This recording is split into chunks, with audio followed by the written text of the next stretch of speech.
I'm not a big fan of practicing with the actual bass drum mallets. I've been to some practices where I see bands actually playing on tables or on their drum pad with the actual mallets. I gotta be honest with you, I've always kind of found that funny because number one, you can't hear them, and you're not really effectively practicing that kind of technique that you can really only kind of get with a set of snare drum sticks.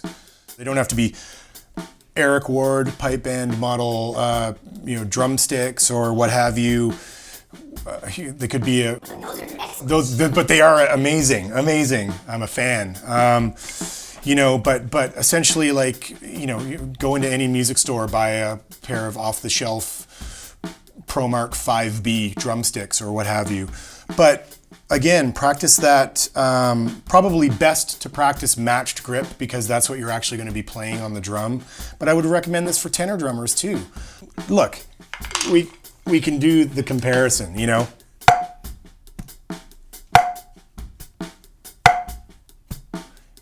right? You're not going to be able to get the same kind of action off of these as you're going to get with these. And especially when you're trying to core together and you're playing those different runs as a section with the snare line, you need to hear what's going on because it's the worst thing when you've been practicing for 4 months one thing, then all of a sudden the weather gets good enough that you can get outside and get on drums, or you get to that point where you're practicing on drums inside a crazy loud room that you're not going to really hear all the little intricacies. You get outside, then all of a sudden your lead drummer is losing their mind because what is that note that you're playing on the 14-inch tenor drum, or why are you accenting that on the bass drum? We haven't been doing that. And you're only going to hear that when playing with, snare drum sticks on a pad. And it's going to stick out like a sore thumb. If it needs fixing, you'll be able to handle it right away. Try and learn some of the rudiments that the snare liner are playing. Try and learn some of that language, the difference between a triplet pattern and an open rough or a Swiss rough or what have you. What is a flam? What is a drag? What's the difference between the two? If you know a little bit about that language too, it's going to help you on the drum.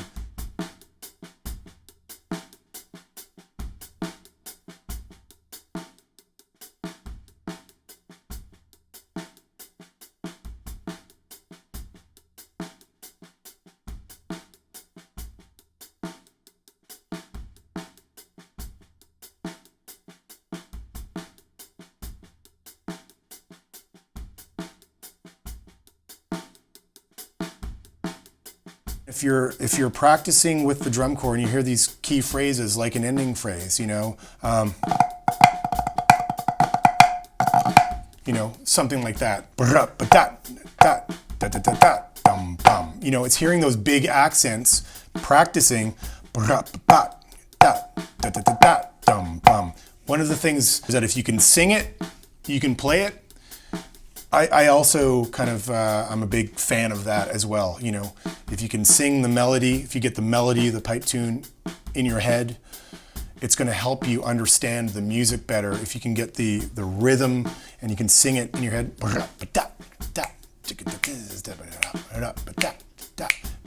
automatically just singing it, you can hear where certain accents are, right? Maybe that's a little thing that the tenors could jump on, that little rough. That kind of thing. How can we be most effective when we're playing? For me, it's sitting down with a pad and playing with actual snare drum sticks so you can hear what is going on. And that's exactly like what I did when you guys were filming me playing along to some of the tracks. That's exactly how I would practice. I've seen loads of other people do it the exact same way. I think that's the most effective way because you can hear what you're doing. You need to be able to hear it. If it's not working, it's going to stick out and you're going to be able to change it and take care of the problem right away. I don't think they necessarily have to have that. If it was up to me, yes, they should have that. That would be, if I ran the bass drumming world, that would be one of the prerequisites. That have you passed this introductory snare drum course? Do you know how to play these X number of rudiments? But that's just not the case. You got a lot of people that are being pushed into playing bass and tenor drum now who just want to get the metal. They want to twirl the sticks. They want to look cool, and they want to just. They're pushed to get out there, get into the band as soon as possible. I'm a big fan of taking the time to sit down and learn the basic mechanics. It is drumming after all. You need to know. And again, I'm perhaps getting ahead of myself, but I have had a lot of people come up to me and quite literally say, I'm the bass drummer in such and such a band. And I'll be, great, that's awesome. What do you want to talk about? And here I am expecting that they're going to ask, well, how do you approach playing hornpipes? Or, I really like that tune, Zito the Bubble Man. How do you play that? Or something like that. And then instead they're like, how do I walk and hit the drum at the same time? And I'm kind of like, wow, like there's still a lot of people that don't understand the very basics. And I think when you come in and you take the time to learn that kind of basic knowledge, it all stems, in the pipe band, it all stems from the snare drum.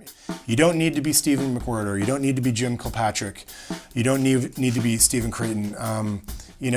But if you have a little bit of a knowledge of what some of these things are that the back snare line is playing, because ultimately you're supporting them and you're supporting the pipe core. We're kind of bridging the gap between the two. Again, that ensemble thing.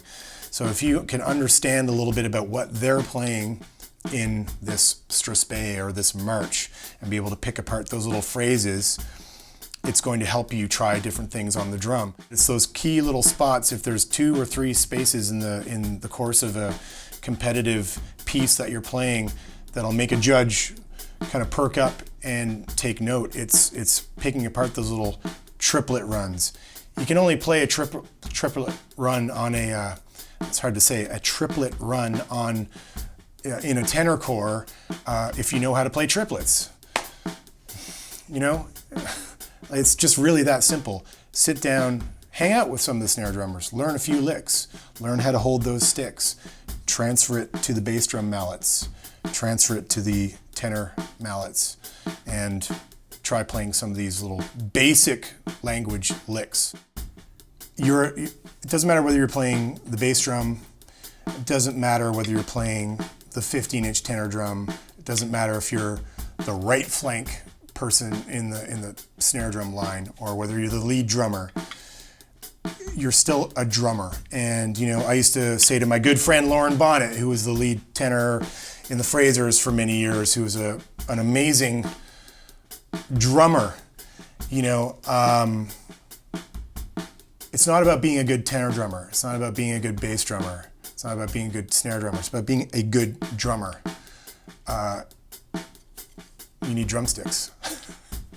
It's that simple.